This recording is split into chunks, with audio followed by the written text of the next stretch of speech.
Bom dia a todos e todas. Inicialmente é uma grande honra estar aqui. Agradeço ao desembargador Tiago pelo convite de participar da terceira jornada com um tema tão importante desse, ao lado de diversos outros colegas, ilustres palestrantes também. E é um grande prazer também vir nessa linda cidade que tive o prazer de conhecer há uns 5, 6 anos atrás, que gosto bastante.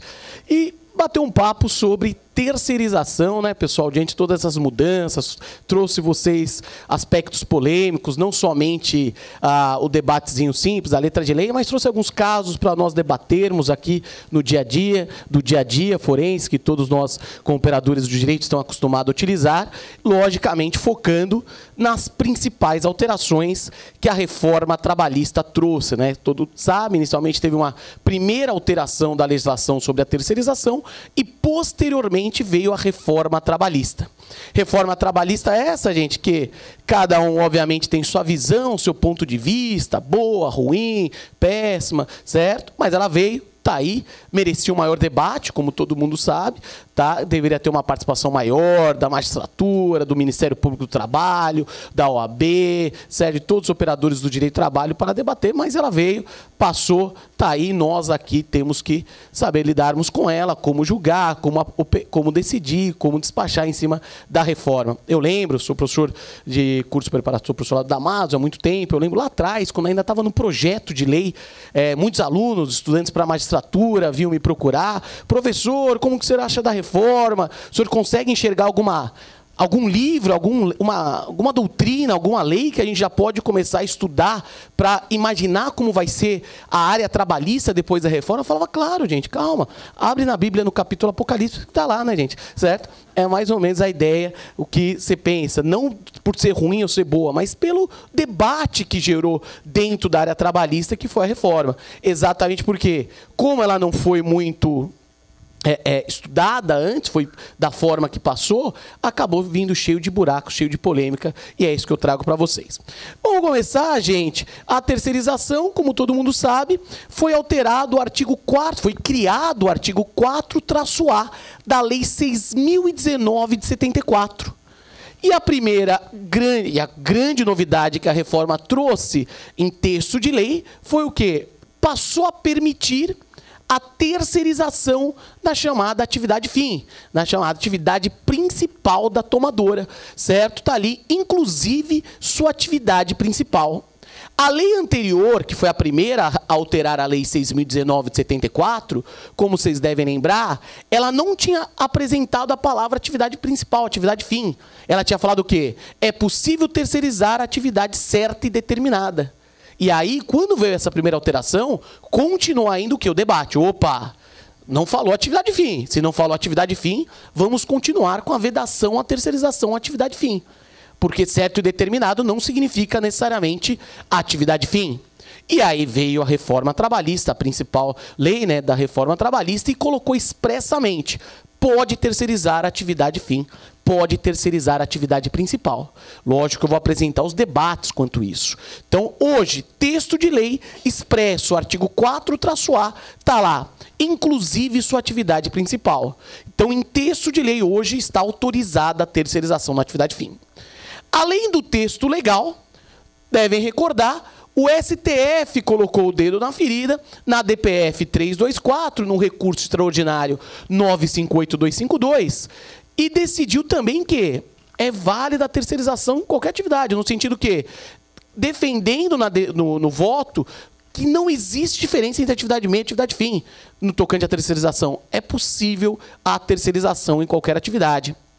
Um voto, vale a pena depois a leitura, tá? Que traz todo esse debate do conceito de ser atividade meio, do conceito de ser atividade fim, não existindo mais nenhuma diferença. Então, primeiro, o texto de lei autorizando a terceirização na atividade fim. Posteriormente, a jurisprudência do STF ratificando. E aí vem que considera lista a terceirização de toda e qualquer atividade meio fim. E aí vem o primeiro debate. E a súmula 331? Súmula 331 do TST, como todos nós sabemos, está lá expressamente, é vedada a terceirização na atividade fim.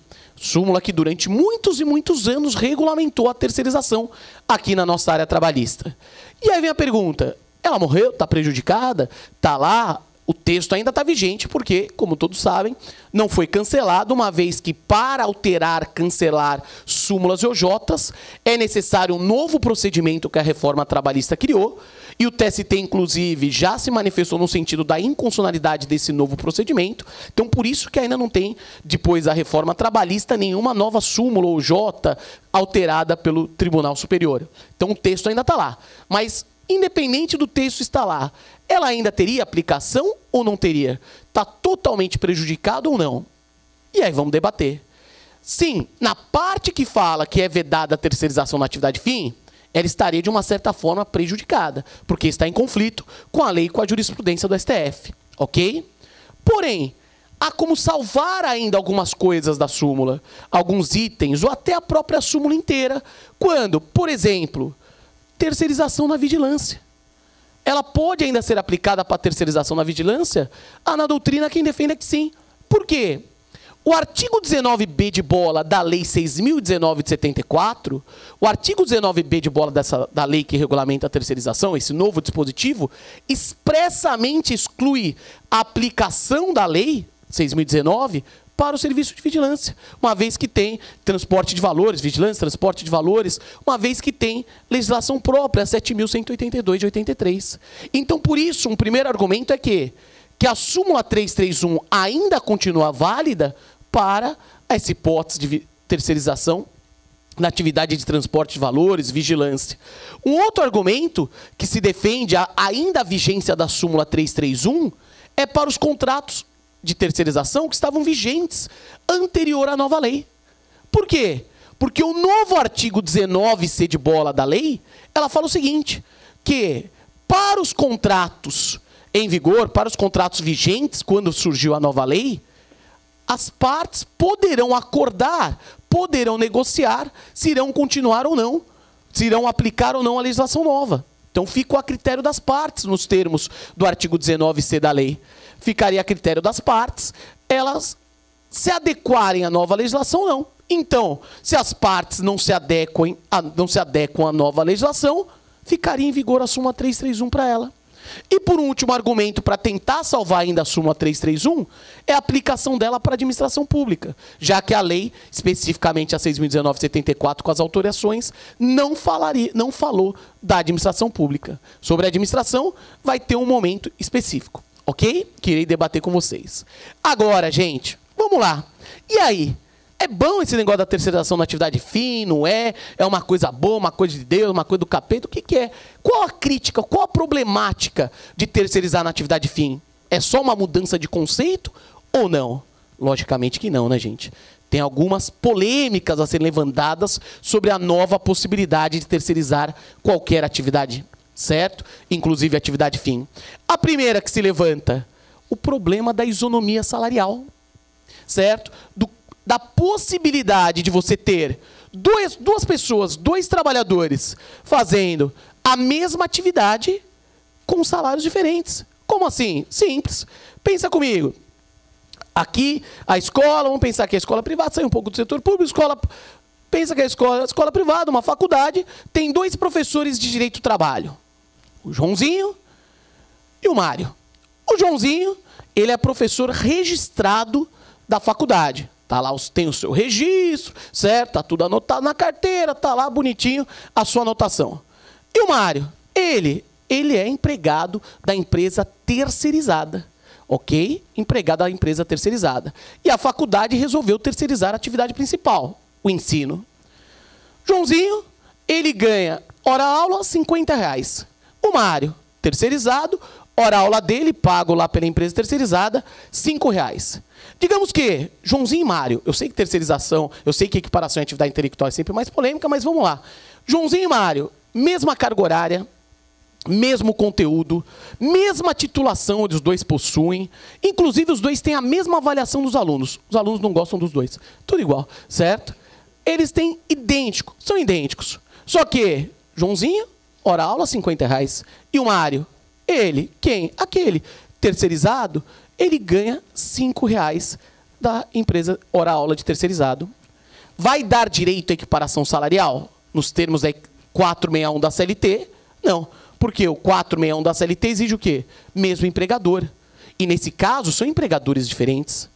Nesse caso, o João, o empregador dele é a faculdade, e o do Mário, o empregador dele é a empresa terceirizada. Então, nesse caso, você tem uma violação ao direito à igualdade salarial. Isso buscando pela equiparação pura, propriamente dita. Então, a terceirização pode gerar essa problemática de acontecer de duas pessoas fazendo a terceirização na atividade fim, fazer exatamente a mesma coisa, com o mesmo conteúdo, mesmo tudo igual, com salários diferentes. É óbvio que dá para tentar garantir o mesmo salário para o Mário? Aí você vai para a Constituição, artigo 5º, direito à igualdade, certo? Você vai buscar a equivalência salarial que está previsto na CLT. Existem teses para se defender que eles têm que ganhar o mesmo salário. Logicamente que existe. Mas analisando de uma forma fria a terceirização na atividade fim, ela vai permitir que duas pessoas que façam a mesma coisa ganhem salários diferentes, exatamente, sem ter direito à equiparação por falta do requisito do mesmo empregador. Mas, de novo, ressalvo, dá para se sustentar o mesmo salário através de princípios, normas do AIT, que você busca equivaler esse salário do terceirizado com o empregado registrado, como depois vamos até mencionar. Uma outra problemática, qual que é, gente? O enquadramento sindical. Como todo mundo sabe, o enquadramento sindical é feito a quem? À luz do seu empregador. A regra é enquadramento vertical. Você olha para cima, você enquadra a luz do empregador. A atividade preponderante do empregador. Então, por exemplo, se for seguir essa regra, o empregado, o meu exemplo, o professor, o João, ele é enquadrado ao sindicato conforme a atividade preponderante do empregador. Então, ele entraria no sindicato dos professores. Já o Mário, que é o terceirizado, entraria o quê? Sindicato dos empregados terceirizados. Ou seja, enquadramento sindical diferenciado. E aí, qual o problema disso? Simples. Pensa comigo. Sindicato dos professores forte. Garante para o professor João, no intervalo, o direito a comer no intervalo o quê? Um temaki com leite. Gostoso, temaki, dá aquela chuchada no leite, cura qualquer azia, certo? Ele tem direito a comer um temaki no intervalo. Já o Mário, empregado terceirizado, sindicato mais fraco, meia boca. Sindicato dos empregados terceirizados garante aos seus funcionários que no intervalo como o quê? No máximo, uma bolacha creme cracker com um copo d'água. Forma aquela pasta, trava tudo, né, gente? Certo? Então, direitos previstos em negociação coletiva diversos. Garantias sindicais, garantias em negociação coletivas diversos. E a terceirização na atividade principal vai gerar isso. Dentro de pessoa, em um âmbito de pessoas que fazem exatamente a mesma atividade. Vai gerar o enquadramento sindical diferenciado, seguindo, obviamente, a lei. Agora, de novo, da mesma forma que eu mostrei para você, que dá para tentar salvar, utilizando princípios, convenções da OIT, e defender salários iguais entre o terceirizado, salário igual entre o terceirizado e o empregado efetivo, aqui no enquadramento sindical tem algumas decisões, mas que não prevalecem, de tentar enquadrar o terceirizado à categoria preponderante do empregador. De não sair, quebrar essa regra de olhar para o próprio empregador. O terceirizado não vai olhar para o seu empregador, que é a empresa terceirizada, mas vai tentar puxar o enquadramento sindical da tomadora. Quem levanta essa tese tenta utilizar a expressão no 511, parágrafo 2º, quando fala lá similares, categorias similares, conexas, e tenta puxar o enquadramento sindical da tomadora. Mas essa interpretação não prevalece, tá? Acaba não prevalecendo que você enquadre o terceirizado dentro da categoria sindical da tomadora. Mas existe esse argumento, que se você se pega na literalidade do 511, parágrafo 2º, conduz a expressão categorias similares, atividades similares e conexas. Perfeito? E uma outra crítica à terceirização na atividade fim, não tem como não lembrar da administração pública, certo? A lei não falou nada, como disse, a lei não tratou especificamente da terceirização na administração pública. Na Lei 6.019 de 74 não fala. Mas, se fosse pensar em terceirizar qualquer atividade fim, inclusive na administração pública, aí quebra tudo, né, gente? Por isso que prevalece que na administração pública não poderia isso. Porque, graças a Deus, existe ainda o requisito do artigo 37 do concurso público. Então, a terceirização na administração pública dentro da sua atividade fim, não está na lei, então dá para defender que não entra, e terceirizar a atividade fim dentro da administração geraria exatamente esse conflito com o artigo 37 da CF, que exige o concurso público. E, por fim, uma crítica geral que se defende o retrocesso social, a violação ao princípio do não retrocesso social. Terceirizar uma atividade fim seria uma violação ao princípio do não retrocesso social, que se interpreta lá do artigo 7º, caput dele, que geraria um prejuízo ao trabalhador, como destaquei, com a violação à isonomia salarial, com o prejuízo no tocante ao enquadramento também. Fechou? Tem muito mais tema, gente. Olha só agora. Terceirização ilícita. Vamos bater um bom papo aqui agora. Acompanhem comigo, gente. Não é mais terceirização ilícita terceirizar a atividade fim. Nos termos da nova lei, não é. Então, se um hospital terceirizou médico, só por isso não é ilícito. Porque agora está na lei que pode. E aí, o que seria então uma terceirização ilícita? O que sobrou para a terceirização ilícita? O que se caracterizaria como uma terceirização ilícita? Presta atenção, gente. Olha só. O que não mudou é vedado, é proibido a subordinação e a pessoalidade do terceirizado com a tomadora. Isso não mudou. Em nenhum momento a lei nova, o texto de lei novo, passou a autorizar subordinação e pessoalidade com o tomador. Isso não mudou. Então, simples. Se existir subordinação e pessoalidade com o tomador, vai ser ilícita. Então, tá claro. Pessoalidade, se o tomador exige o mesmo terceirizado, se ficar aprovado isso, a terceirização é ilícita. Então, pega um exemplo muito comum, acontece com muitos aqui, condomínio. Condomínio resolve terceirizar, tá lá, chama uma empresa de porteiro e manda quem? O porteiro Carlão.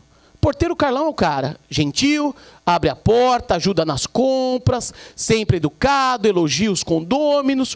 O porteiro Carlão terceirizado é o cara. É bacana, vai lá, desce na garagem para carregar as malas quando o pessoal chega, certo? O pessoal tá namorando na frente do prédio, ele até apaga a luz para dar um clima. Porteiro Carlão, cara. Os condôminos adoram. Tem até a pessoa com camiseta I love Carlão. Só que aí chega o condomínio, liga para terceirizar e fala assim, ó, Carlão é unanimidade aqui. Manda sempre o Carlão. Pessoalidade. Aí começou a ter pessoalidade, o que tornaria a terceirização ilícita. Da mesma forma a subordinação. A partir do momento que o tomador começa a dar ordens diretas ao terceirizado, torna a terceirização ilícita. E aí depois eu vou fazer um paralelo com a atividade fim. Olha só, o texto de lei, artigo 4A, parágrafo 1º é claro. A empresa prestadora contrata, remunera e dirige o trabalho realizado por seus terceirizados, por seus trabalhadores. Depois eu vou falar do subcontrata, que é a polêmica da quarteirização. Então, está claro na lei que o empregado terceirizado é subordinado à empresa prestadora e jamais à tomadora. Jamais. Então, por isso, uma das hipóteses de terceirização ilícita que ainda pode acontecer, quando provado subordinação e pessoalidade com a tomadora. Ok? E aí você para refletir. Vamos pensar junto. Como você pode defender uma terceirização na atividade fim plena sem uma subordinação? Um hospital, um médico no hospital, será que não vai ser nada subordinado, esse médico terceirizado, atuando na atividade fim? Um professor numa faculdade, e não vai receber ordem nenhuma, vai ser realmente uma coisa que a faculdade não vai passar nenhuma determinação, uma ordem direta a esse professor. Então, se você pensar, terceirizar a atividade fim hoje é possível. Mas como equacionar uma terceirização na atividade fim sem subordinação? Não é fácil, gente. Porque o cara está na atividade principal da empresa, está ali no principal objetivo da empresa. E como você vai ter alguém lá, nesse principal objetivo, sem receber nenhuma ordem? Porque isso não mudou. Se provada a subordinação, hoje a discussão vai ficar mais nessa no nosso dia a dia forense. Quando a terceirização é lícita ou lícita, a discussão maior vai ser essa. Se tinha ou não tinha subordinação. Porque se provada a subordinação, nesse caso, vai se tornar ilícita. Ok? Uma outra situação de terceirização ilícita que pode ser defendida se verifica na lei. O artigo 5º-A da lei fala o seguinte, que no contrato lá de terceirização, da prestadora de serviço com a tomadora e entre o terceirizado, vai ter especificado, vai estar claro o quê? A atividade que o terceirizado vai fazer. Então vai estar claro. E a lei fala o seguinte, que é proibido utilizar do terceirizado em atividade diversa do previsto no contrato. Proibido. Não pode. Então o cara foi contratado para exercer uma atividade. Eu peguei esses dias. A moça foi contratada para ser meio que uma vigilante ali, trabalhar na portaria, e passou vigilando os quartos, e ela estava trabalhando como recepcionista. Estava tirando o foco daquela atividade específica. Ela trabalhava num motel lá em São Paulo, certo? Ela era para cuidar ali, meio com uma camareira, cuidar ali dos quartos. Eu falei vigilante, falei errado, mas na verdade era para ser camareira. E, na verdade, estava atuando somente como recepcionista, um desvirtuamento. Poderia fazer isso? Não. Ainda que ela trabalha como recepcionista, vê o pessoal chegando contente, indo embora feliz lá do motel. Não pode. Tranquilo, não caracteriza, porque estaria desvirtuando. Então a lei fala, não pode desviar a função do terceirizado. E aí vem o debate. E se desviar, torna a terceirização ilícita? A lei expressamente fala, é vedado que o terceirizado exerça atividade diversa do previsto no contrato. Agora, e se exerceu? Só por isso, é uma terceirização ilícita ou não é? Os debates já começaram. Uns interpretam que não, já que pode terceirizar qualquer atividade. Qual o problema que ele passou a fazer outra? Se pode terceirizar qualquer atividade, não tem problema. No máximo seria uma sanção administrativa, mas não uma ilicitude da terceirização e um vínculo direto com o tomador. Então, repito, pela lei não pode o terceirizado exercer uma atividade diversa do contrato. E aí surge o debate. Se ele exercer, é uma terceirização ilícita? Para uns, não seria, já que pode terceirizar qualquer atividade. O mero fato de ele estar fazendo outra, por si só, não seria ilícito. No máximo, uma sanção administrativa por descumprimento do contrato. E uma outra forma de se interpretar, aí um pouco mais rigorosa, não. Fala que sim, é ilícita. Descumpriu o que está na lei, já que a lei fala que não pode atuar em atividade diversa do contrato, e a partir do momento que atua, está descumprindo a lei, terceirização ilícita, vínculo direto com o tomador. Ok? Então, para essa previsão do artigo 5-A, parágrafo 1º, tem essa interpretação, gente. Novidade, a lei é nova, novembro de 2017, certo? Então, o debate aqui ainda está caloroso, ainda não se tem um entendimento fechado. Uma outra situação de terceirização ilícita que pode ser defendida é o requisito que a lei prevê quanto à prestadora. Está na lei agora que a prestadora de serviço é uma empresa, uma pessoa jurídica com capacidade financeira. Inclusive, a lei prevê, como eu falei, não vou ficar pegando detalhezinho de letra de lei, decorebo, mas inclusive a lei prevê o capital social mínimo que a empresa tem que ter, conforme a quantidade de trabalhadores.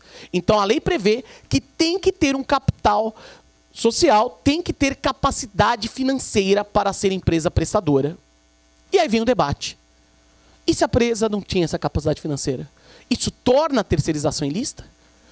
Ou se perdeu a capacidade financeira, torna a terceirização ilícita? A ausência ou perda da capacidade financeira, que é um requisito para a ser prestadora de serviço, se isso tornaria ilícita a terceirização e, consequentemente, o vínculo direto ao tomador de serviço. É lógico, gente, que não é uma prova fácil. Não é uma prova tranquila. Vai ter que provar essa perda da capacidade financeira. Vai ter que provar eventual mudança no capital social. Vai ter que verificar que a empresa prestadora está quebrada e não tinha capacidade financeira nenhuma quando firmado o contrato. E, com isso, a terceirização seria ilícita. Aqui eu estou levantando a bola para reflexão. A lei exige que para ser prestadora tem que ter capital, tem que ter capacidade financeira. Não tem ou perdeu. Só isso tornaria ilícita a terceirização e o vínculo direto com o tomador? Porque é um requisito previsto em lei. De novo, é reflexão. Você pode interpretar que sim, porque está descumprindo a lei e ao descumprir a lei é ilícito. Descumpriu a lei, terceirização ilícita, ponto final. Ou você pode entender que não, que o mero fato de não demonstrar o capital ou de o capital estar reduzido não teria, da capacidade financeira ser reduzida, por si só não tornaria ilícita a terceirização e o vínculo não seria com o empregador, com o tomador. Ok? São hipóteses previstas em lei. Agora, dentro da ilicitude, eu trago dois debates para vocês. Como vocês devem lembrar, existiu um conceito, levantado muito bem, um brilhante voto pelo ministro Maurício Goldinho, sobre a figura da subordinação estrutural. Lembram? Se interpretava o seguinte, que a terceirização seria ilícita pelo fato de ocorrer uma subordinação estrutural. O que seria a subordinação estrutural? Quando, ainda que não existisse a ordem direta, aquela do dedo na cara, faça isso, sabe? Quem é casado sabe bem disso. A esposa adora fazer, certo? Ainda que não existe a ordem direta do empregador em face, do tomador em face do terceirizado, mas o fato do terceirizado fazer parte da estrutura da empresa, do sistema operacional da empresa, já caracterizaria uma subordinação, a chamada subordinação estrutural. Qual que era o famoso link case? Aquele caso das empresas de telemarketing, certo? Que terceirizava as atendentes. Então, opa, está dentro. Não tem como você falar que a atendente que é terceirizada não está dentro de uma estrutura de uma empresa de telemarketing. E aí, subordinação estrutural, terceirização ilícita. E aí agora vem um debate. Com a nova lei, que autorizou terceirizar qualquer atividade, inclusive a principal, ainda é possível levantar a tese da subordinação estrutural e, com isso, tornar a terceirização ilícita? Ou seja, o fato do terceirizado estar dentro da estrutura da empresa, do sistema produtivo da empresa, como esse exemplo, atendente de telemarketing numa empresa, atendente numa empresa de telemarketing, estaria dentro da estrutura da empresa. É uma subordinação estrutural, como defendido anteriormente, e com base nisso a terceirização vai ser ilícita? Aí ficou complicado agora. Por quê? Porque agora pode estar dentro da estrutura da empresa, agora pode estar na atividade fim da empresa. Então, o que eu vejo? A novidade legislativa, de uma certa forma, mitigou a tese da subordinação estrutural como motivo de licitude da terceirização. De uma certa forma, sim. Porque a ideia da subordinação estrutural é que não tinha subordinação direta, mas por fazer parte da estrutura, por seguir todo o sistema produtivo da empresa, aí seria ilícita pela subordinação estrutural. E aí, como pode terceirizar qualquer atividade, então ele pode estar dentro da estrutura, que por si só não tornaria ilícita a terceirização. Mas é para reflexão. Você ainda pode defender, não, mas ele dentro da estrutura ainda ele tem que cumprir as regras, isso seria uma subordinação. Dá para tentar salvar, mas em tese estaria mitigado. E um outro tema que eu trago para vocês, ainda sobre a terceirização ilícita, vocês já devem ter presenciado, aquele sistema de terceirização no ambiente doméstico. Como assim? O empregador, a pessoa, dona de casa, liga para uma empresa que oferece serviços domésticos. Ou seja, a empresa manda uma funcionária, uma pessoa que, entre aspas, seria empregada doméstica para trabalhar na sua casa. Não de forma eventual, não, de forma contínua. Ela fica lá 2, 3 meses, 4, 5 meses. Se gostou, ela vai ficando. Mas o registro dela é com a empresa. Não é diretamente com você. Devem já ter presenciado isso, essa situação. Aí em São Paulo já peguei diversos casos para julgar desse. Que não é a própria dona de casa que contrata o empregado doméstico, não. Ele contrata uma empresa e a empresa fornece esse trabalhador, entre aspas, doméstico, para trabalhar na residência. Para lavar, passar, beber, muito comum com babá, esse tipo de serviço. E aí, fica 1, 2, 3 meses, 4 meses, gostou, vai ficando. Se não gostou, liga, ó, não gostei da dona Vilma, manda outra. Aí vai dona Vilma embora, vem outra. E aí vem, é uma terceirização válida isso, gente? Pode esse tipo de situação, a terceirização no ambiente doméstico, seria possível essa situação? Terceirizar atividade doméstica, gente? Seria uma terceirização isso em princípio? Gente, independente de elocubrar muito o céu, não é terceirização, mas se for, como você vai conseguir colocar alguém na sua casa que não seja subordinado? Quando você vai falar assim, ó, patrão chegar para... Ele não vai chegar na empregada, vai falar assim, hoje eu quero que você limpa aqui, depois eu quero assim, ó, eu quero que você limpa minhas cuecas desse jeito, as calcinhas abertas desse jeito, certo? Não vai ter uma subordinação, não vai ter uma ordem direta. É muito difícil você enxergar alguém na sua casa trabalhando sem uma subordinação. E aí, por isso eu vejo que, em razão do requisito subordinação, qualquer ideia de terceirização de oferecer serviço doméstico é prejudicado, em razão do requisito subordinação. Porque é muito difícil ter alguém na sua casa que você... Não vou dar ordem nenhuma. Pode acabar com a minha vidraça, com a minha louça, que não sei o quê. Não, é muito difícil. Você não conseguir, você não ter uma subordinação como você vai explicar para lavar, certo? Para passar, fazer comida, que não sei o quê, esse tipo de coisa. E é pesado, gente. Fora que todo mundo sabe. Todo aqui operador do direito sabe. A audiência de empregado doméstico, eu sempre falo isso, é batata. É duas coisas. Ou sai acordo ou sai barraco, certo? É certeza. Ou sai aquele acordo que eles se abraçam, ai, saudades, ai, eu te tratava como uma filha, mamãe, certo? Ou sai barraco. Seu desgraçado, eu te tratei como uma filha e você me faz isso, certo? É sempre assim. Então por quê? Porque a relação doméstica envolve uma fidúcia muito grande, uma confiança muito grande. E aí como se cogitar a ideia de ter um serviço terceirizado de doméstico sem essa fidúcia, sem a possibilidade de uma subordinação? Então por isso eu particularmente eu vejo que essa situação que virou um pouco corriqueira, eu peguei alguns casos lá em São Paulo, diversas empresas utilizando desse serviço, aqui eu acho que é complicado, eu interpretaria que não seria possível exatamente pelo requisito da subordinação. Tranquilo? Agora, gente, então hoje, para ser ilícita a terceirização, subordinação ou pessoalidade com o tomador, aí pode-se defender o desvio de função, pode ser defendido também a perda da capacidade e essas polêmicas quanto à subordinação estrutural, a terceirização do serviço doméstico. Mas tem muito mais. Dentro de um dos temas, terceirização na administração pública. Aqui, pessoal, como eu já antecipei, a nova lei não trouxe grande debate. Porque se você defende que cabe terceirizar a atividade fim na administração pública de forma direta, certo?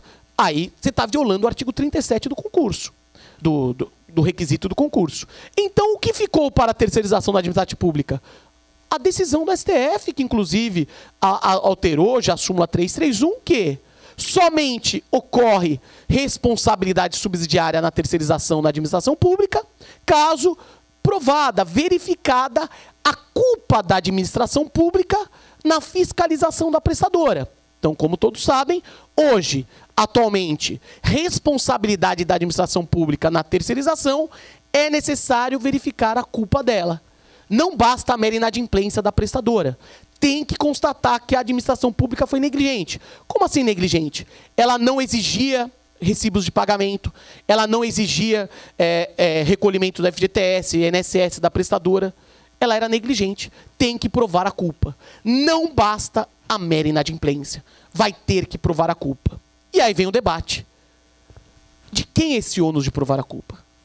É o empregado reclamante que vai ter que provar que a administração era negligente e não fiscalizou? Ou é a administração que vai provar que não foi negligente e fiscalizou? De quem que é o ônus de prova da negligência da administração? Quem vai ter que provar isso no nosso dia a dia? Tema novo, de um certo modo, tá? 5, 6 anos deve ter, então não tem súmula, não tem OJ, não tem um entendimento fechado de quem que é o ônus de provar essa culpa. Uns entendem que o ônus seria do reclamante. Por quê? Não tem como exigir prova de fato negativo da tomadora, da administração. Não tem como exigir que ela prove que não foi negligente. Então, para uma interpretação, o ônus é do reclamante. Fato constitutivo. A tomadora nega, fala assim, não tenho responsabilidade, ponto. Caberia ao reclamante provar que teria a administração responsabilidade sim, porque ela foi negligente na fiscalização. É uma forma de interpretar. Que o ônus de provar a culpa da administração é do autor, é do reclamante, ele tem que produzir prova quanto a isso. Agora, dá para interpretar de outra forma, que até inclusive eu particularmente sou mais favorável. Dá para interpretar que? Não, nada disso. O ônus é da administração. Certo? Por quê? Princípio da aptidão da prova. A administração pública tem uma melhor aptidão para provar que fiscalizava a tomadora. Ela tem condições melhor de provar que fiscalizava a tomadora, a prestadora, perdão, que fiscalizava a prestadora, pelo princípio da aptidão da prova. Ela tem melhor condição, ela consegue produzir a prova melhor que a parte autora. Ela consegue juntar os recibos, ela consegue juntar o comprovante que ela exigia. E ela consegue provar que assim que percebeu a má conduta da prestadora, rescindiu o contrato. Que é direito, dentro do contrato administrativo, todo mundo sabe que a administração tem essa possibilidade.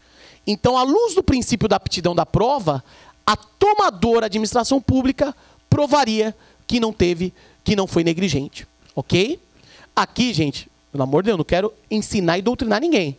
Tema de reflexão. Você pode interpretar que é ônus do reclamante, fato constitutivo, a tomadora nega a responsabilidade, ela não tem como produzir prova de fato negativo, então o autor que prova a responsabilidade da tomadora. Ou como falei, que é um perfil que eu sigo mais, pelo princípio da aptidão da prova, a administração tomadora, ela sim deve provar que fiscalizava, que exigia recibos, que exigia comprovantes. Então, caberia a ela a prova. Tranquilo? É um tema do nosso dia a dia, verificar o ônus de prova e julgar com base nisso, conforme a sua interpretação. E depois, sendo ilícita a terceirização na administração pública, como todos sabem, não é possível vínculo de emprego com a administração pública. Ainda que seja ilícita a terceirização, não é possível vínculo de emprego com a administração. O J383 da SDI1 garante a equivalência de direitos. Garante que não se dá o vínculo, mas, nesse caso, se garante todos os direitos aos terceirizados nessa terceirização ilícita com a administração pública. Agora, eu coloquei ali um possível conflito ou não com a súmula 363 do TST. Quem não lembra, o que a súmula 363 fala? Que não é possível contratação direta pela administração, em razão do concurso público, sendo, nesse caso, garantidos somente salários e o FGTS. Tranquilo? Sendo possível garantir o salário e o FGTS. Súmula 363. E aí há um conflito entre o J383, que fala que na terceirização ilícita não se dá vínculo, mas se garante todos os direitos, e na súmula 363, que fala que na contratação direta só paga salários e FGTS. Resumindo, por que na terceirização ilícita se garante todos os direitos aos terceirizados e numa contratação direta só salários e FGTS, já que em ambos os casos é vedado contratar em razão do concurso público? Por que essa diferença de tratamento? Tem conflito entre as duas jurisprudências? Foi bipolar o tribunal? Não, né, gente? Pelo amor de Deus. Não tem conflito. Então, às vezes, numa leitura imediata, você pode achar que tem conflito entre o J, que garante todos os direitos aos terceirizados, e a súmula 363, que só garante salários e FGTS. Por que não tem? Simples. Porque, lembra, na terceirização, há uma relação triangular. Ou seja, o terceirizado que está aqui, ele está de boa fé. Ele acredita que foi contratado pela prestadora para trabalhar na tomadora. Esse terceirizado está de boa fé. Para ele não pode falar, você tinha que ter o conhecimento da Constituição, que exige concurso público. Não. Para ele é empregado da prestadora. E para trabalhar na tomadora. E nesse caso, ele não estaria ali fraudando a lei diretamente. Por isso que na terceirização ilícita, a J383 garante todos os direitos. Já na súmula 363, que é a contratação direta sem concurso, não tem o triângulo. Ou seja, aquela pessoa, o Joãozinho, que resolve trabalhar diretamente para a administração sem concurso público, esse sim está violando a norma constitucional. Por quê? Porque ninguém pode se excusar do conhecimento da lei. E ele é direto. Não dá para ele falar, eu imaginava que tinha alguém intermediando, não. Ele foi direto. E por isso que a súmula 363, numa ponderação, garante só salários e FGTS para esse trabalhador. Tranquilo? Fechou? Só para mostrar que não há um conflito entre a jurisprudência do TST, a OJ 383 e a súmula 363. Agora, gente, dando dinâmica, vem o tema a responsabilidade na administração, que depois eu já vou trazer o aspecto processual. Aqui, só mostrar a letra de lei básica. O artigo 5º-A, parágrafo 5º, manteve a determinação da súmula 331 do quê?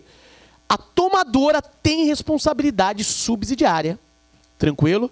Permaneceu. A tomadora tem responsabilidade subsidiária pelas obrigações trabalhistas e ali na continuação fala também da previdenciária. Então isso não mudou. Está na lei. Daqui a pouco eu vou debater o esgotamento contra a prestadora, o alcance dessa responsabilidade subsidiária. Daqui a pouco eu debato.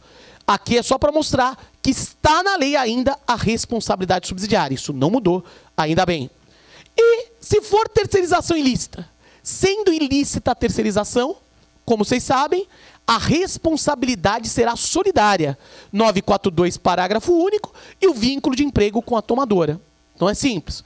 Terceirização válida, responsabilidade subsidiária. Terceirização ilícita, responsabilidade solidária, vínculo com a tomadora, salvo a administração pública, como acabei de mostrar, que não se forma vínculo em razão do concurso. Fechou? Agora, gente, aqui que eu quero trazer mais debates para vocês, e aqui a gente vai ficar um tempinho mais, e aqui eu quero acalorar um pouco a coisa do debate. Vamos falar de todos os aspectos processuais de casos práticos. Falamos um pouquinho de teoria, essa parte mais chata. Agora vamos trazer uma parte mais prática. Pensa comigo. A súmula 331 fala assim: para ocorrer a responsabilidade subsidiária da tomadora, ela tem que constar no título judicial. Está na súmula 331, inciso 4º. Que a responsabilidade subsidiária da tomadora tem que, para ocorrer, a tomadora tem que estar no processo. Ou seja, resumindo, o reclamante tem que entrar com a ação contra a prestadora e contra a tomadora. Por isso que a gente pega aqueles casos que o cara entra com a ação contra, principalmente, transporte de valor, você pega lá 52 tomadoras. Você faz o pregão, parece que você está escalando um time de futebol. Número 1, tomadora tal. Número 2, na lateral direita. Certo? Por quê? Pela grande quantidade de tomadoras. Porque pela súmula 331, tem que estar no título judicial. Agora vem, gente. Como eu acabei de mostrar, a lei, a nova lei, ela não exige. No artigo 5-A, parágrafo 5º, em nenhum momento a lei, pode jogar um Ctrl F lá, pesquisar, em nenhum momento a lei nova exigiu que a tomadora participe do título judicial para ter responsabilidade subsidiária. E aí eu levanto o debate. Seria possível, por exemplo, comem comigo a seguinte situação. O empregado Joãozinho terceirizado entrou com ação somente contra a empresa prestadora, só contra a prestadora. Empresa Serviço de Saneamento Limitado, entrou só contra a prestadora e ganhou. Ganhou horas extras, equiparação salarial e ganhou também verbas rescisórias. Ganhou. Executou a prestadora. Adivinha? Que não é nada fora do normal, o quê? Não tinha bens a prestadora. Executou a prestadora, não tinha bens. Digamos que é uma vara mais rápida, algo que não acontece muito em São Paulo, mas ainda dentro do prazo de 2 anos da rescisão, ele agora vai entrar com uma nova ação, só contra a tomadora, juntando a sentença que ele ganhou da prestadora, pedindo a responsabilidade subsidiária da tomadora. Então ele entrou com o primeiro processo, só contra a prestadora e ganhou. Foi executar a prestadora, não localizou bens. Ele entra com o segundo processo agora, só contra a tomadora. Ele ainda coloca bem grande. Preliminar da inicial lá, preâmbulo da inicial. É possível entrar com uma ação só contra a tomadora, pois a lei não exige a participação dela no título judicial. A súmula 331 que exigia ficou prejudicada. Se foi, não está mais entre nós. Certo? Essa é a tese do reclamante. Entrou com uma ação só contra a tomadora, falando que a lei não exige a participação da tomadora no processo originário, e agora quer a responsabilidade só da tomadora. E aí? Essa ação autônoma só contra a tomadora, seria possível? Seria válido uma ação exclusiva do empregado terceirizado, só contra a tomadora, pedindo uma responsabilidade subsidiária de uma sentença que ganhou contra a prestadora? Cabe, não cabe? O TST já se manifestou disso mais de uma vez. Em um primeiro momento, o TST, há um tempão atrás, tinha falado que seria possível. Direito de ação. Seria possível? Pode, discute a responsabilidade subsidiária. Depois, mudou. E muito bem. O que o TST decidiu? Eu também me filio a essa interpretação que não pode. Simples. 2 argumentos bem fortes que não podem. Primeiro, direito ao contraditório e ampla defesa da tomadora. A tomadora não se defendeu daqueles pedidos que ele fez contra a prestadora. Ele não se defendeu das horas extras, da equiparação salarial. Não pôde falar que o reclamante não tinha horas extras porque era vagabundo. Não pôde falar que o reclamante não tinha equiparação salarial porque era invejoso. Não se defendeu. Então, como você vai exigir da tomadora que ela pague verbas trabalhistas de algo que ela não exerceu o direito ao contraditório? Então, entrar com a ação só contra a tomadora, ainda que a lei, de forma específica, não exija a participação no título judicial, como a súmula exigia, não seria possível por violação ao direito ao contraditório dela. Segundo argumento, esse é mais técnico, os limites subjetivos da coisa julgada. A tomadora não fez parte daquela coisa julgada para ter que responder. Ela não estava no processo originário para ter que responder. Ela não está dentro dos limites subjetivos da coisa julgada. Não está. Então, por isso eu interpreto que não seria possível uma ação só contra a tomadora para pedir responsabilidade subsidiária dela, com base numa sentença proferida numa ação contra a prestadora. Até porque, gente, se fosse isso possível, seria... Pensa, picaretagem vai longe. Não sei aqui, mas lá em São Paulo é cheio de corintiano, então vai longe a picaretagem, certo? Eu, como palmeirense, que eu diga, sempre roubado contra eles. Tranquilo? Olha só, daqui a pouco ele vai gritar, sem mundial. Tranquilo? Olha só, gente, Presta atenção. Seria fácil. O terceirizado fazia uma picaretagem com a prestadora, entrava com uma ação pedindo R$1 milhão, a prestadora nem ia, dava a revelia, ganhava esse R$1 milhão e depois entrava a sua conta tomadora. Já com a sentença, ó, já tem R$1 milhão aqui, pague. Vamos só discutir a sua responsabilidade subsidiária. Pouco importa o que tem aqui, você vai pagar R$1 milhão se provar da sua subsidiária.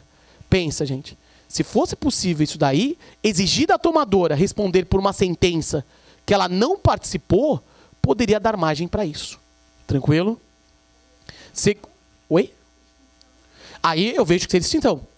O colega pergunta, professor, de forma técnica eu vejo que seria extinção. Seria extinção, resolução do mérito. Tranquilo? Agora, presta atenção aqui. Um outro tema que eu trago para vocês, aqui vai ser tudo caso prático, gente. Eu já falei da ação trabalhista em face apenas da tomadora e a participação. Agora, um outro tema. Esquece essa primeira hipótese. Esquece, já foi. Esquece só para agora, mas não do aprendizado. Olha só. Uma outra hipótese. A tomadora, uma outra situação agora, totalmente diferente. O empregado é terceirizado, trabalha lá na tomadora. Está lá, feliz, contente, trabalhando na tomadora. Lá na tomadora, adivinha? Ele levou um pescotapa do cara lá da tomadora. Um funcionário da tomadora deu-lhe um pescotapa. Pau! Certo? Ficou até a marca dos dedos no pescoço do cara. Ou seja, ele foi agredido pelo funcionário da tomadora. A agressão partiu de um funcionário da tomadora. Ele foi agredido por um funcionário da tomadora. Ou, muito comum, além do pescotapa, uma outra situação de dano muito comum, certeza que já pegaram para jogar várias vezes, apelido. Tratar o coleguinha de trabalho por apelido. Pode? Não pode, né, gente? Não dá. E eu sei que todo mundo aqui, colegas juízes, servidores, estão acostumados a ver processo. Já várias vezes, assim como eu já deve ter pego casos que você olha lá o apelido, olha a petição inicial, olha a pessoa, olha o apelido, olha a pessoa e fala, caraca, é idêntico. É perfeito. Não devia dar dando moral, devia dar parabéns para quem criou, o cara é um gênio. Ia trabalhar no marketing. Mas não pode. Não pode. Dar dando moral. Lembra um caso que eu peguei rapidinho, um parênteses. Eu tenho até a ata guardada no meu computador para depois mostrar se alguém quiser. O apelido do homem era Cabeção de Vênus. Acontece. Também minha cabeça é bem grande. O pior é que o cara foi de boné ainda pra audiência, gente. E quem é cabeçudo que nem eu sabe que não dá pra usar boneco e não fecha atrás, certo? Mas eu sou bem informal lá em São Paulo. Muitas vezes eu falo, deixa o cara. Às vezes tem uma cicatriz, deixei. Aí comecei a interrogar o patrão dele. Sentou o empregador lá, fui interrogar ele e falei, senhor, tudo bem, tudo? Qual o horário de trabalho, isso? Aí eu virei numa dessa e falei, senhor, qual o intervalo do seu Joãozinho? Qual o intervalo do reclamante? Aí o patrão, acho que estava mais soltinho, olhou pra minha cara e falou, excelência, o Cabeção de Vênus fazia 1 hora. Aí eu olhei pra cara do patrão e falei, você tá de sacanagem. Fechei a cara e falei, senhor, você tá sendo processado por chamar um homem de Cabeção de Vênus. Aqui na minha frente você vem chamar? Aí o patrão me vira, mas excelência, dá uma olhada, não tem como. E pra ser sério, o que eu gostei que todo mundo riu, até o Cabeção riu, mas eu gostei que o advogado reclamante, mesmo rindo, mas na hora, excelência, pela ata, hein, pela ordem, consta na ata a confissão, hein. Falei, claro, pode deixar, tranquilo? Então, tratar por apelido não pode. Então, digamos que na tomadora, foi gerado dano moral ao empregado terceirizado na tomadora. Presta atenção, quem causou o dano foi só a tomadora, o dano moral só gerado por funcionário da tomadora. Agora vem o debate. Nesse caso, o terceirizado, nesse caso, ele pode entrar com ação só contra a tomadora? Nesse caso, sim. Se foi um dano moral, um dano gerado só pela tomadora, se for do interesse do empregado entrar só contra aquela tomadora, eu vejo que aqui não teria obstáculo. Ele vai entrar contra aquela tomadora, alegando que um funcionário dela praticou um dano moral contra ele. Aqui eu não vejo obstáculo, aqui eu vejo que pode. E é simples. É comum quando o terceirizado saiu daquela tomadora e foi para outra tomadora, mas ainda é da mesma prestadora. Então aquela tomadora rompeu o contrato com a prestadora pegou o funcionário e colocou para outro lugar, colocou para trabalhar em outro lugar, e como rompeu o contrato, ele foi xingado naquela tomadora. Ele pode, nesse caso, eu não vejo problema, entrar com uma ação só contra a tomadora, pedindo que a responsabilidade civil dela, ou seja, o dano moral, a indenização dela. E nesse caso eu vejo que é da nossa competência, gente. Por quê? Óbvio, decorreu de uma relação de trabalho, quando ele estava lá como terceirizado. Então, nesse caso, eu vejo que caberia sim o empregado terceirizado entrar com uma ação só contra a tomadora, pedindo danos morais em face da tomadora pelo ato causado por um funcionário da tomadora contra ele. Um pescotapo, um xingamento, um apelido. Nesse caso, eu vejo que caberia. Tranquilo? Agora, apimentando a situação. Então, eu vejo que não tem obstáculo. Ele pode entrar com ação contra a tomadora. para pedir o dano moral. Nesse caso, é diferente do primeiro. Aqui é um outro caso, ele pode entrar. Mas vamos dar uma pimentada. Ele entrou com ação só contra a tomadora. Pede dano moral pelo que o funcionário da tomadora causou. Só. Só tem um pedido, dano moral. Vem a tomadora e faz o quê? Preliminar da contestação. Chamamento ao processo. Quero chamar a prestadora, porque a prestadora, como real empregador do empregado, do terceirizado, do reclamante, responde solidariamente. E aí? Será que nesse caso caberia esse chamamento ao processo da empresa empregadora, prestadora? Aqui é um pouco mais polêmico. O artigo 130, inciso 3º do CPC, fala: cabe chamamento ao processo quando devedores solidários. E aí? Aqui, pessoal, é pura interpretação sua. Então ele entrou só contra a tomadora pedindo dano moral praticado pela tomadora. A tomadora pede chamamento ao processo da prestadora, alegando o quê? Que a prestadora que é o empregador do terceirizado, do reclamante, e tem que participar porque responde. Gente, eu vejo que é interpretação. Você pode interpretar de um lado, defender que cabe esse chamamento, por quê? Porque a prestadora como empregador responde por seus empregados no sentido que pela má escolha que fez daquela tomadora que sai batendo nos funcionários, que sai xingando os funcionários. Então, nesse caso, sendo ela o empregador do terceirizado, sendo ela o empregador do reclamante, ela tem que tutelar esse empregado, tem que proteger, e como não protegeu, já que ele foi ofendido, já que ele foi agredido, responde solidariamente. É uma interpretação. De um outro lado, não. Então, uma primeira ideia, responderia solidariamente, porque empregador tem que cuidar dos seus empregados. Se colocou para trabalhar numa tomadora do capeta, ela vai responder. De uma outra visão, uma outra forma de se interpretar, é o quê? Que nananina não. Nada a ver. O empregador não responde. O dano foi causado exclusivamente pela tomadora. É uma lesão exclusivamente gerada pela tomadora. E aí, eu trago como reforço a essa tese o 223E da CLT. O 223E da CLT é um novo dispositivo que a reforma trabalhista trouxe naquele capítulo do dano extra patrimonial. E o 223E fala assim: responde pelo dano na proporção da sua ação ou omissão que causou. Então, o novo dispositivo ele é claro para falar que a pessoa só responde pelo dano conforme a proporção da sua ação ou omissão. E nesse caso, o empregador, o prestador, fala: peraí, eu não tive nenhuma ação, nenhuma omissão. Então eu não respondo pelo dano. Eu não fiz nada. Eu não pratiquei nenhum ato ilícito. Então ele vai sustentar esse prestador que não tem nenhuma responsabilidade à luz do 223E, que fala que só responde pelo dano conforme a sua ação, a proporção da sua ação ou omissão. E ele vai sustentar que ele não teve nenhuma, não praticou nada. E aí, nesse caso, seria extinto o pedido de chamamento ao processo. Seria não conhecido, seria indeferido o pedido de chamamento ao processo. Tranquilo? Tema interessante esse. Dano causado só pela tomadora. Ação exclusiva contra a tomadora. É diferente, olha agora, um terceiro caso. O empregado entra com ação só contra a tomadora. Só contra a tomadora. Terceiro caso, terceira situação agora. O empregado entra com ação só contra a tomadora, pedindo o vínculo de emprego com a tomadora, alegando terceirização ilícita. Alegando que tinha subordinação direta com a tomadora, terceirização ilícita. Só que não coloca a prestadora no polo passivo. E a tomadora faz o chamamento ao processo.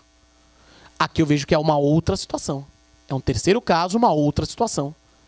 Nesse terceiro caso, que o empregado terceirizado entra com ação direto com a tomadora, pedindo vínculo direto com a tomadora, alegando uma subordinação, alegando terceirização ilícita, e a tomadora faz o chamamento ao processo, nesse caso eu vejo que é diferente. Porque nesse caso eu vejo que a prestadora tinha que estar lá. Porque, primeiro, ela concorreu com a ilicitude. Segundo, para eu dar vínculo com a tomadora, eu tenho que declarar nulo o vínculo com a prestadora. Eu tenho que falar que aquela anotação, aquele registro feito na carteira pela prestadora, que aquele registro não tem validade. E para eu declarar nulo a anotação com a prestadora e dar o vínculo com a tomadora, nesse caso a prestadora tem que estar no processo. Como eu vou declarar nulo um contrato sem que um dos contratantes não estão presentes. Então, nessa terceira situação, que ele entra com a ação só contra a tomadora, pedindo vínculo com a tomadora, alegando terceirização ilícita, alegando subordinação à tomadora, nesse caso eu vejo que a prestadora teria que estar, esse chamamento ao processo seria mais prudente. Porque aqui ela concorreu com a ilicitude e aqui, para eu dar o vínculo com a tomadora, eu tenho que declarar nulo o vínculo com a prestadora. Tranquilo? É uma outra situação aqui, que nesse caso eu vejo que caberia o chamamento ao processo. Certo? Fechou? Depois, gente, um debate bem prático. Preposto único. E aí? Como seria isso? Agora, como todo mundo sabe, a reforma trabalhista autorizou que o preposto seja qualquer pessoa. Pode ser qualquer um. Não exige mais que fosse o empregado. Não exige. Muitos ainda falaram, agora regulamentou, agora vai ter preposto profissional. Aí eu perguntava, agora? Agora vai ter o problema? Que é isso, gente? Há muito tempo tem. Tem preposto de banco, como vocês devem ver aqui, que mora no fórum.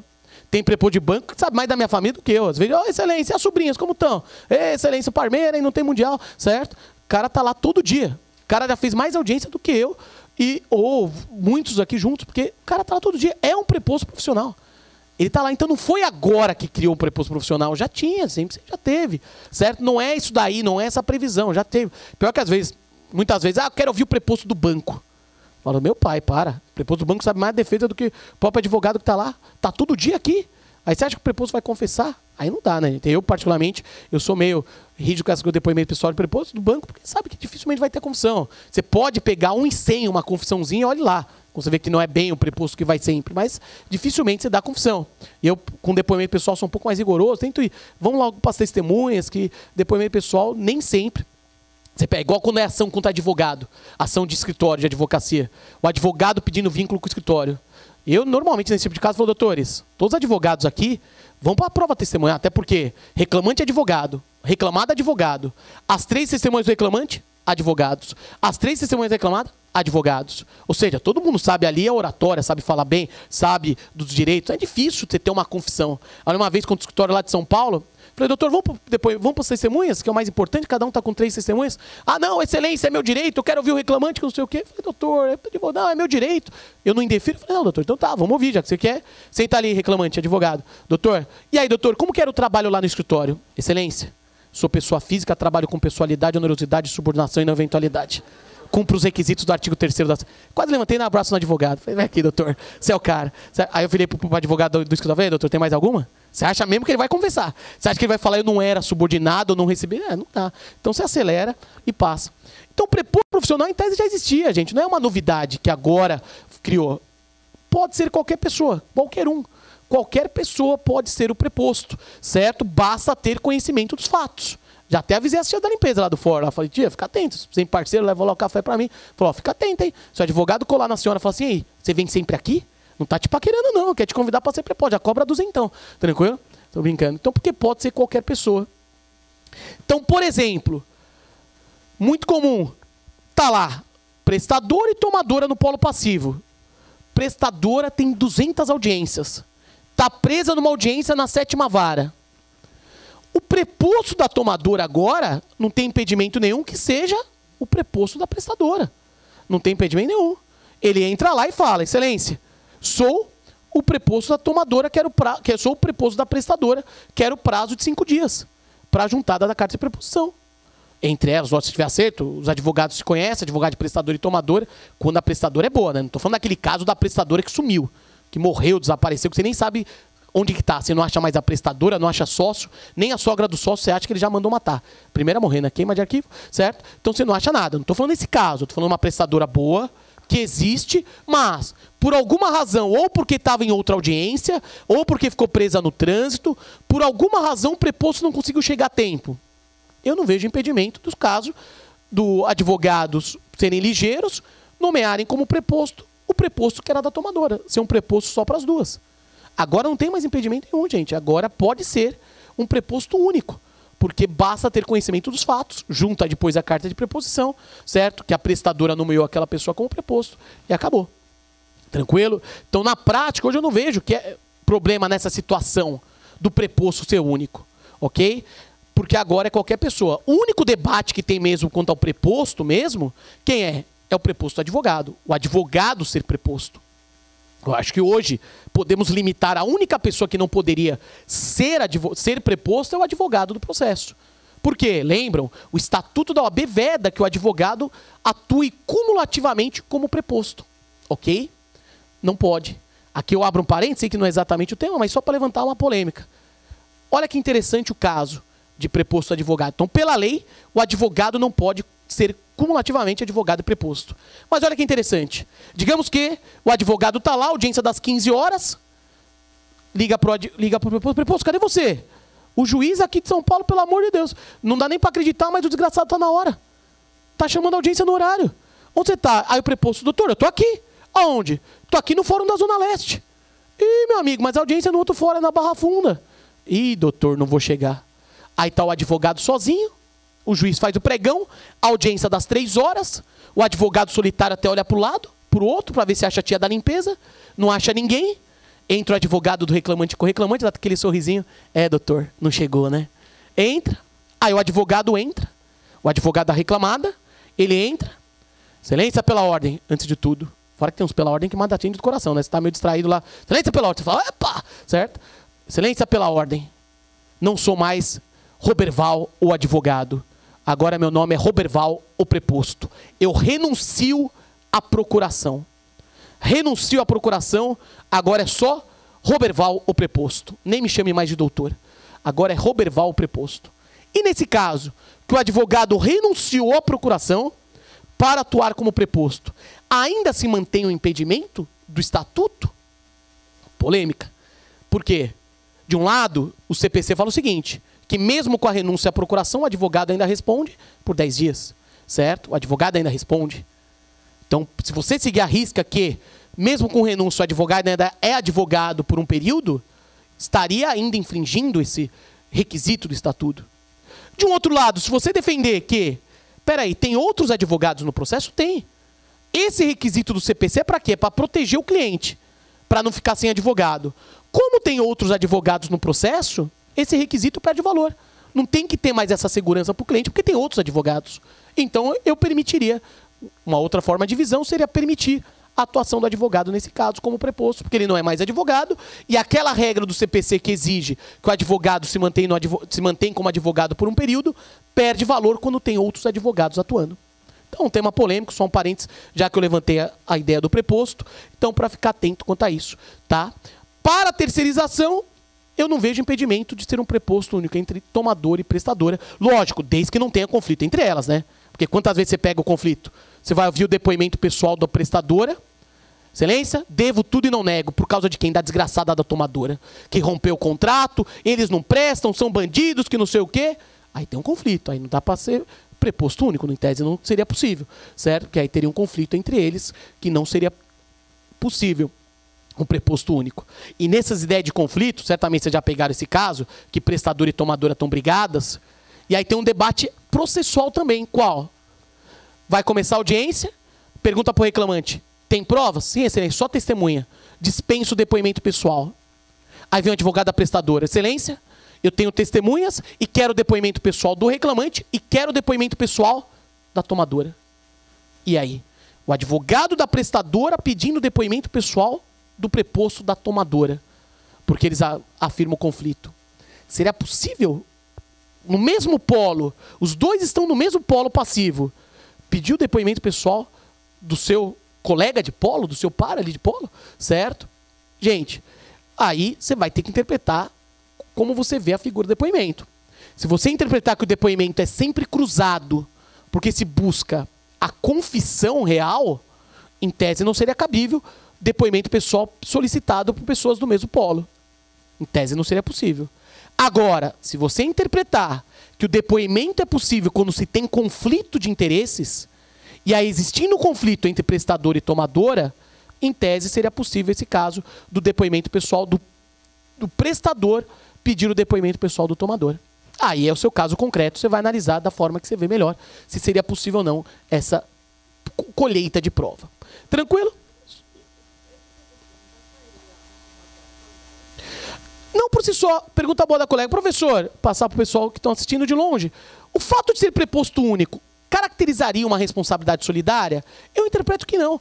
A figura do preposto único não seria caso de, por si só, falar, ó, presuma a terceirização ilícita porque há um grupo entre elas ou há uma violação à lei. Não, porque, como eu te expliquei, o preposto agora pode ser qualquer pessoa. E, nesse caso, sendo qualquer pessoa, está dentro da lei. Não caracterizaria a responsabilidade solidária só pelo fato de ser preposto único, ok?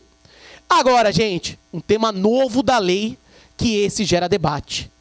A lei, como destaquei para vocês, lá no artigo que falou da prestadora, voltar rapidinho, só para mostrar, aqui. Opa. 4-A, parágrafo 1º, olha que eu grifei lá. A empresa prestadora contrata, remunera e dirige o trabalho realizado pelos seus trabalhadores. Ou subcontrata outras empresas para a realização desse serviço. Ou subcontrata outras empresas para a realização desses serviços. Agora vem o debate. E aí, a lei regulamentou a quarteirização ou a terceirização em cadeia? E aí, meus amigos, está previsto agora a quarteirização? O que a lei fala? Resumindo, que a prestadora pode contratar uma outra empresa e essa outra empresa vai registrar, contratar, assalariar os terceirizados. Então, o terceirizado, ele é empregado dessa outra empresa, que vai pegar o terceirizado, passar para a prestadora, e a prestadora passa para a tomadora. E aí vem o debate. A lei regulamentou uma quarteirização, uma terceirização em cadeia? Pessoal, explicar rapidamente primeiro a diferença dos conceitos. Há quem defenda que são conceitos diferentes, quarteirização e terceirização em cadeia. O que seria uma quarteirização? Uma outra situação. Na doutrina, quem defende que quarteirização seria a seguinte situação. A tomadora contrata uma outra empresa, essa outra empresa vai gerir os contratos das prestadoras de serviços contratados pela tomadora. Então, na quarteirização, como que seria a relação? A tomadora contratou 10 prestadoras. Uma de limpeza, uma de vigilância, uma de saneamento, uma de alimentação. Contratou 10 prestadoras. E a tomadora contrata uma outra empresa para gerir todos esses contratos. Então, para uma parte da doutrina, a quarteirização é isso.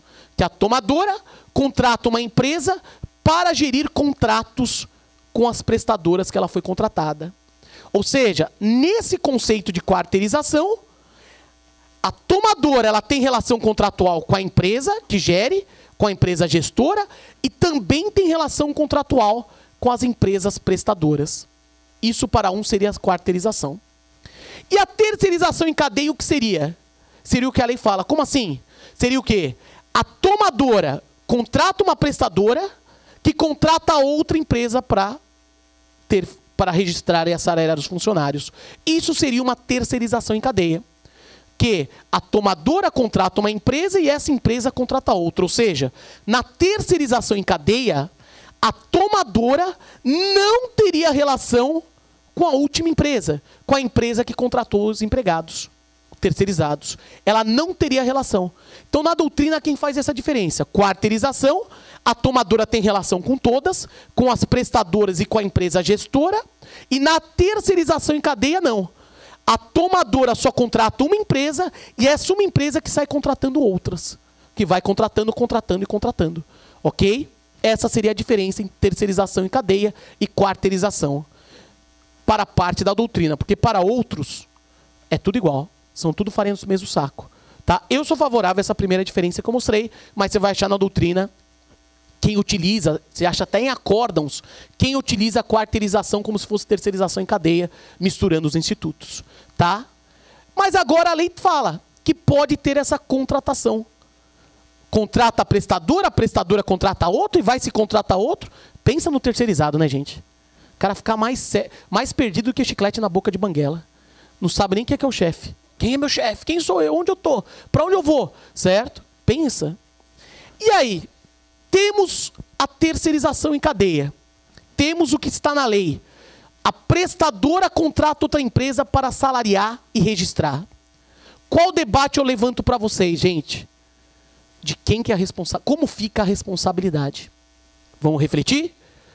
Tomadora contrata a empresa prestadora e a empresa prestadora contrata outra empresa e essa outra empresa registra os terceirizados. A empresa que registra os terceirizados não pagou as verbas rescisórias, não pagou TIC, não pagou FIGETS, não pagou nada, certo? Não pagou as verbas do terceirizado. Como fica a responsabilidade? Gente, numa primeira leitura que eu fiz da lei, num primeiro estudo, na minha cabeça eu pensava o quê? É solidária. É solidária. Tem que ser solidária entre a prestadora e a empresa contratada. Tem que ser. Mas depois, estudando um pouco mais, aprofundando, por que seria solidária? Não é ilícito, está na lei, a lei autorizou. Não é ilícito, a lei autorizou. E para ser solidária, lembra, direito civil, a solidariedade não se presume. Tem que decorrer da lei ou do contrato. Onde eu vou encaixar a letra de lei aqui, se não tem ilicitude? Porque a lei autoriza essa terceirização em cadeia, de uma certa forma. Então, eu interpreto, seguindo alguns julgados que eu já achei do TST, eu interpreto que seria o quê? Subsidiária. Então, como assim? A empresa que contratou não pagou o terceirizado. A prestadora responde subsidiária e a tomadora também é subsidiária da prestadora. Vai ter uma escadinha de subsidiariedade, nesse caso. Porque a solidariedade não se presume, decorre de lei. E eu não enxergaria uma letra de lei para você se pegar na solidariedade. Salvo se você observar que é fraude. Que é tudo laranja, que as empresas é tudo de laranja, que tem corintiano envolvido, que é fraude. Aí você sairia por aí. Tranquilo? Aí você sai desse jeito. Agora, se não for fraude, se for tudo válido, nesse caso, está dentro da lei. A lei autoriza a contratar uma outra empresa para registrar e assalariar. E aí, nesse caso, minha gente, eu só enxergo uma subsidiariedade. O problema dessa escadinha da subsidiariedade, tempo de processo, demora. Às vezes, até você chegar na última, você não acha mais ninguém, gente. Então, esse é um problema dessa regrinha da subsidiariedade, da escadinha da subsidiariedade, se você for passando de uma para outra a responsabilidade subsidiária. Mas é um tema que está aí, temos que refletir. Eu, de imediato, não nego. Primeira leitura, eu falei, certeza, eu vou dar solidária da prestadora e da empresa que contrata. Vou dar solidariedade entre a prestadora e a empresa que foi contratada. Mas aí você parar para pensar, beleza, com base em quê? Só se eu sustentar que é fraude. E qual o argumento da fraude se a lei autoriza? Por si só, é fraude? Teria que sustentar. Só você falar que não pode, que é proibido, que você acha errado, aí você vai sustentar isso. E aí daria solidária, mas mesmo assim é complicado. E por fim, nessa parte, gente, esse é um tema muito comum nosso. Para ter essa responsabilidade subsidiária, para eu chegar na tomadora, eu preciso esgotar tudo da prestadora? Precisa ter a falência da prestadora? Precisa ter a insolvência? Como assim? Exemplo, rápido. Lá em São Paulo, Corinthians terceirizou o serviço de vigilância lá do Itaquerão, do estádio dele. Pensa, meu, que serviço de segurança deve ser? Deve ser a SWAT, deve ser o exército de Israel, né? Para proteger lá, certo? E aí eu pego um processo da empresa de vigilância contra o Corinthians. Dei a canetada gostosa lá, condenei a empresa de vigilância do Corinthians. Transitou em julgado, eu posso ir correndo já penhorar o Itaquerão, penhorar o estado do Corinthians? Não posso, porque tem responsabilidade subsidiária. O dia que isso acontecer, já tem até o despacho pronto, gente. J defira a penhora no Itaquerão, vírgula, devolva para o povo o que é do povo, certo? Então, eu não posso ir direto. Tem a responsabilidade subsidiária. Agora, gente, o que seria essa responsabilidade subsidiária? Eu tenho que esperar a falência da prestadora, esperar a falência, a quebra, para só depois ir para a tomadora? Pessoal, como vocês sabem, prevalece que não. É a inadimplência da prestadora. Basta a inadimplência da prestadora. Ok? É inadimplência, só isso. Foi inadimplente a prestadora e aí vai para a tomadora. Agora, ainda, o que é essa inadimplência? É necessária a desconsideração da pessoa jurídica da prestadora, esgotar os sócios para depois ir, inadimplência dos sócios, para depois ir para a tomadora? Respeito, com todo respeito, eu sei que o tema é polêmico, respeito quem pensa diferente. Eu, particularmente, eu penso o quê? Que não se exclui, gente. Eu posso desconsiderar a prestadora, ir atrás do sócio da prestadora e, ao mesmo tempo, já está buscando a responsabilidade subsidiária da tomadora. Se eu achar o patrimônio do sócio, beleza, para lá com a tomadora. Agora, se eu não achar, eu já estou com a execução contra a tomadora encaminhada. Eu vejo que uma coisa não exclui a outra, mas com respeito a entendimento contrário, porque eu sei que há muitos que defendem que primeiro a prestadora, depois os sócios da prestadora e depois a tomadora. E só depois a tomadora. Aí a interpretação. Não tem lei, não tem na súmula, não tem jurisprudência, não tem súmula consolidada que explica. Você pode interpretar só o que eu vejo que não caberia aqui, na temporário tem, que eu vou mostrar em 1 minuto, mas o que não caberia aqui, particularmente, ter que esperar uma decretação de falência da prestadora para só depois ir para a tomadora. Porque nesse caso a lei, a súmula, a lei, não exige insolvência, só inadimplência. E aí você vai interpretar a inadimplência só da pessoa jurídica, já vou atrás da tomadora, ou tem que ser inadimplência da pessoa jurídica, prestadora, inadimplência dos sócios, prestadora também. Fechou? Aí é um debate prático, cada um vai interpretar da forma que entende. Eu particularmente entendo que basta a inadimplência da pessoa jurídica e eu já vou para a tomadora. Nada me impede de também atuar contra os sócios da prestadora enquanto eu vou atrás da tomadora. Tranquilo? Depois, gente, já partindo para a parte final da palestra, aqui foi me questionado para falar sobre trabalho temporário e terceirização. Diferenças entre eles. Como vocês sabem, também a parte da lei sobre o trabalho temporário teve algumas mudanças. Primeiro, logo de cara nas hipóteses. É possível trabalho temporário em 2 situações. Atender à necessidade de substituição de pessoal transitória de pessoal permanente ou a demanda complementar de serviços. Então, pela lei, só temos temporário em 2 hipóteses. Atender à necessidade de substituição transitória de pessoal permanente ou a demanda complementar de serviços. Então, primeira diferença com a terceirização. Terceirização, qualquer atividade. Temporário, só em 2 situações. Perdão, terceirização em qualquer situação.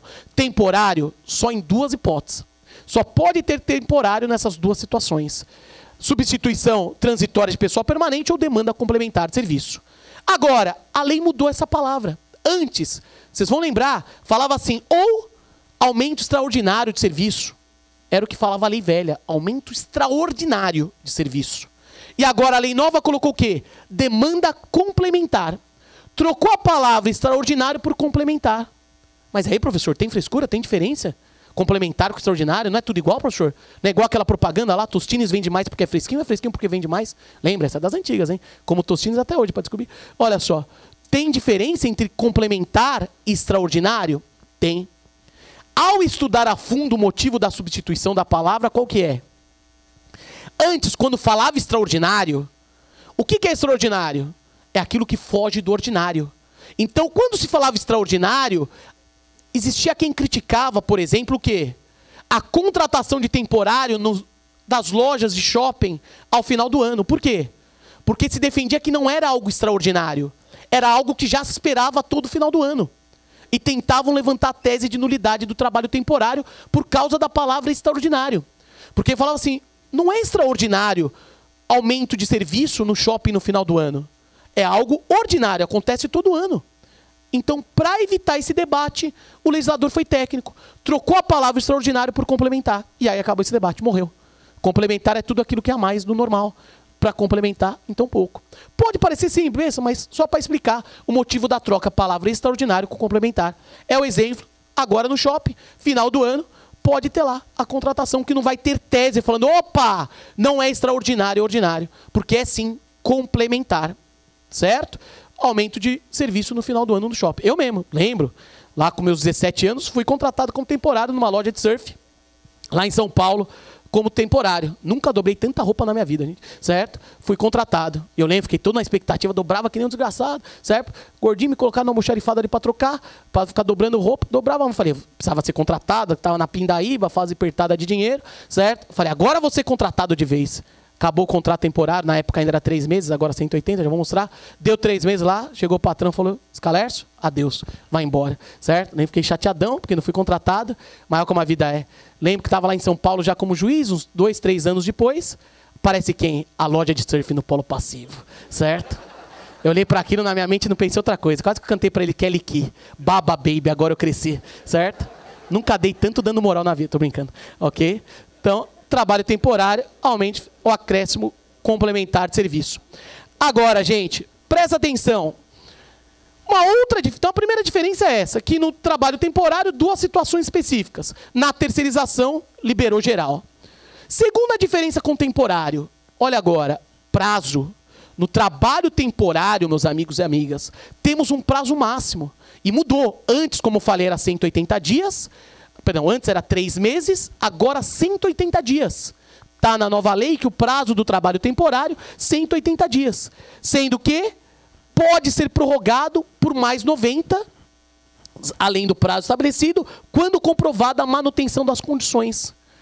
E olha só que interessante, a nova lei fala 180 prorrogáveis por mais 90. Ponto. Por que ponto? Não sei se vocês vão lembrar. Na lei velha, para ter a prorrogação do trabalho temporário, era chamado quem? O saudoso Ministério do Trabalho. Tinha que ter a participação do Ministério do Trabalho, antigamente na lei velha. Agora não. Pela legislação está aí, ó.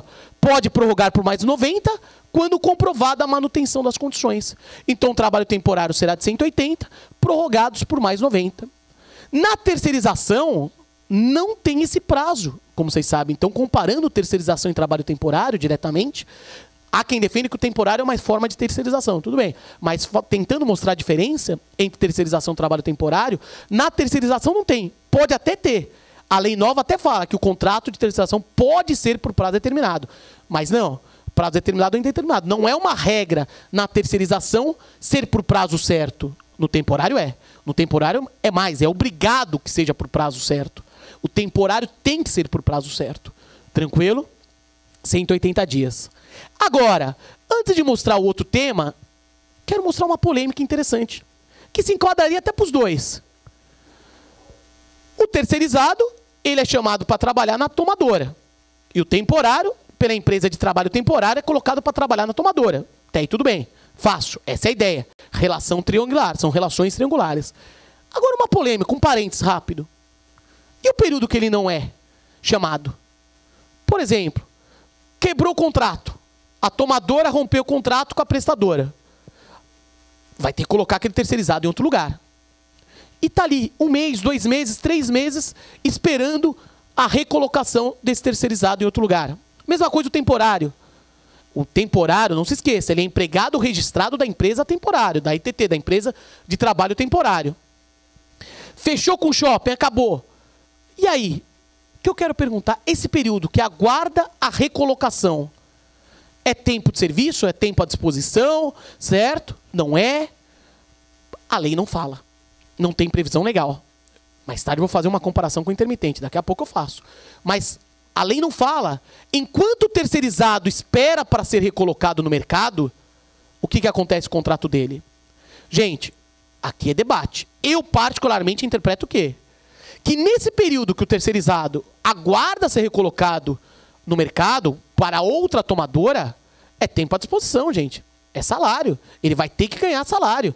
É diferente do que a gente vai ver daqui a pouquinho no finalzinho do trabalho intermitente. É tempo à disposição. Ele vai ganhar salário, eu interpreto. Então vejo que no período que o terceirizado ou temporário está no aguardo de outro, é tempo à disposição. Quem critica fala o seguinte, não, peraí.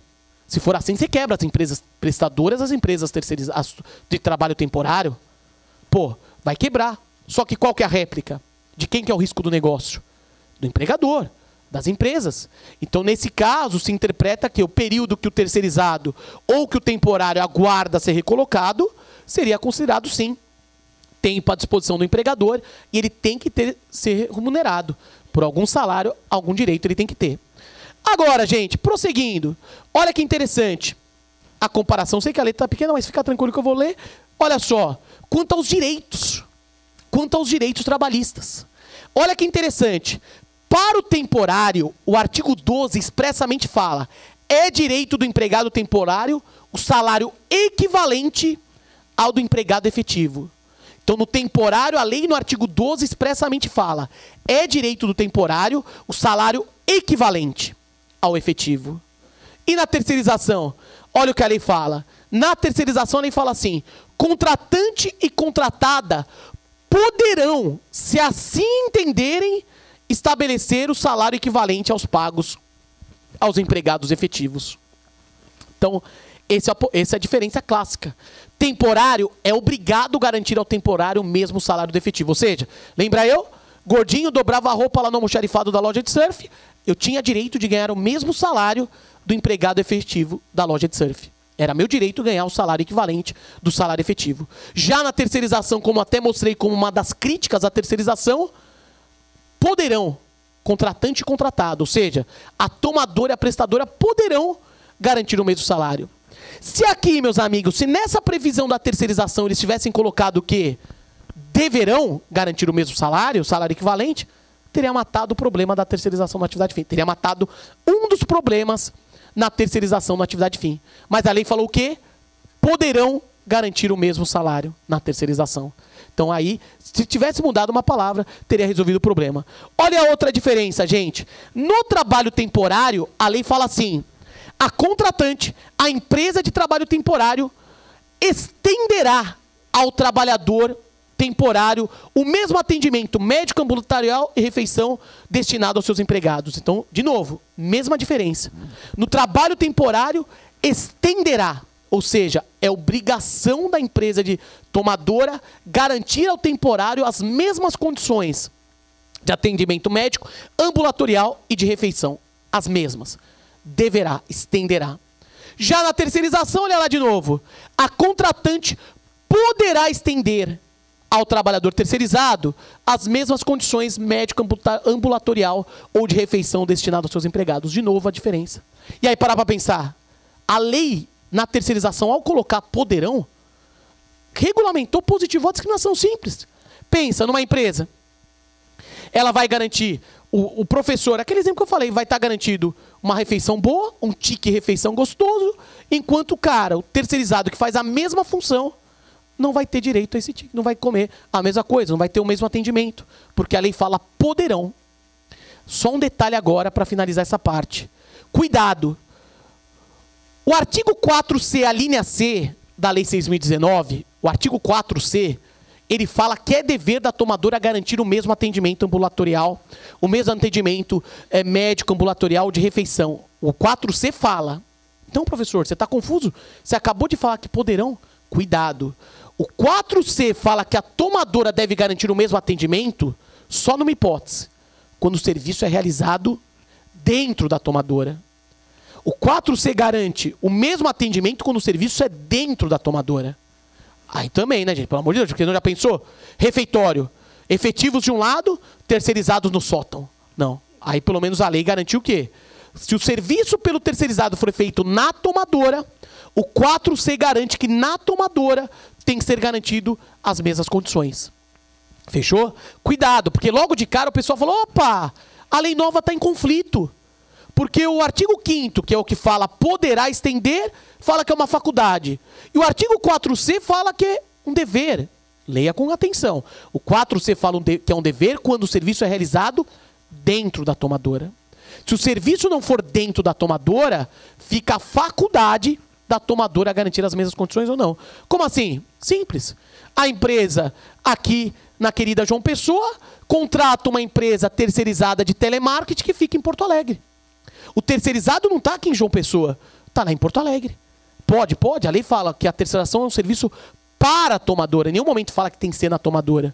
Nesse caso, que a empresa tomadora é em João Pessoa e a prestadora está em Porto Alegre, a empresa aqui de João Pessoa não tem que garantir as mesmas condições. Diferente do que se o terceirizado trabalhasse dentro da tomadora, porque aqui sim teria que garantir as mesmas condições. Fechou? Tranquilo? Agora, gente, presta atenção. Em que pese a lei fala poderá, quando o empregado está fora da tomadora, eu vejo que dá para criticar, dá para defender que tem que garantir. Se você buscar a Convenção 155 do OIT, no artigo 17, a Convenção 155 do OIT trata sobre saúde e segurança do trabalho. A Convenção 155 fala sobre saúde e segurança. E ela fala o quê? No artigo 17, que quando for o serviço prestado para uma ou mais empresa, no caso de intermediação de mão de obra, é dever de todas garantir as condições de trabalho necessárias, saúde e segurança. Então aqui, pelo artigo 17 da Convenção 155 da OIT ratificada pelo Brasil, dá para tentar puxar um pouquinho de proteção a mais ao trabalhador terceirizado quanto à saúde e segurança, quanto ao atendimento médico ambulatorial também. Fechou? E por fim, finalmente, gente, lá na responsabilidade temporária, uma novidade da lei. A lei de trabalho temporário trouxe uma grande novidade. O artigo 17, o artigo 10, parágrafo 7º, expressamente falou o quê? responsabilidade subsidiária no trabalho temporário. Por quê? Novidade legislativa. Porque antes não tinha. Antes só tinha o 16, que falava, no caso de falência, a responsabilidade era solidária no trabalho temporário. E aí, pela jurisprudência, nós defendimos a subsidiária. Agora acabou o debate, agora está na lei. No trabalho temporário, temos responsabilidade subsidiária também da tomadora. Se for falência, se a prestadora faliu, aí vira solidária. De novo, cuidado. Teve gente, quando veio a novidade do parágrafo 7º, eu cheguei a ler alguns artigos e falei, opa, o 10 está incompatível com o 16. Porque o 10 fala subsidiário e o 16 fala solidário. Não tá. É bem simples. A regra é responsabilidade subsidiária. A regra é subsidiária. Entretanto, se ocorrer a falência da empresa de trabalho temporário, aí a responsabilidade vira solidária. Fechou? Então não há incompatibilidade entre os dispositivos. A regra é que a tomadora responde subsidiariamente. Mas, se falir a empresa de trabalho temporário, aí a tomadora fica como solidária. Tranquilo? Certo? Então, eu vou falar. Fica solidária. E aí, qual o debate que teve? Fala, professor, colega já viu logo de cara. Professor, mas espera aí, cuidado. A lei fala que é solidária contra as contribuições previdenciárias. Mas é pacífico na doutrina e jurisprudência a interpretação no tocante ao quê? Que a partir do momento que você tem que garantir solidariamente a previdenciária, você também garante a trabalhista que decorre dela. Então você não poderia diferenciar só garante solidária a previdenciária e não a trabalhista.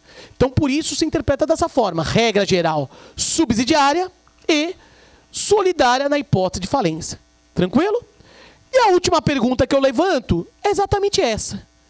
O trabalho temporário ainda vai ser necessário diante dessa figura, com todo respeito a quem gosta, do trabalho intermitente, essa novidade da reforma? Dizem que essa daqui veio o jurista famoso, o Dr. Lúcifer, trouxe o trabalho intermitente. Estou brincando, certo? Estou brincando, obviamente. E aí, o trabalho intermitente, meus amigos, como vocês lembram, o que é o intermitente?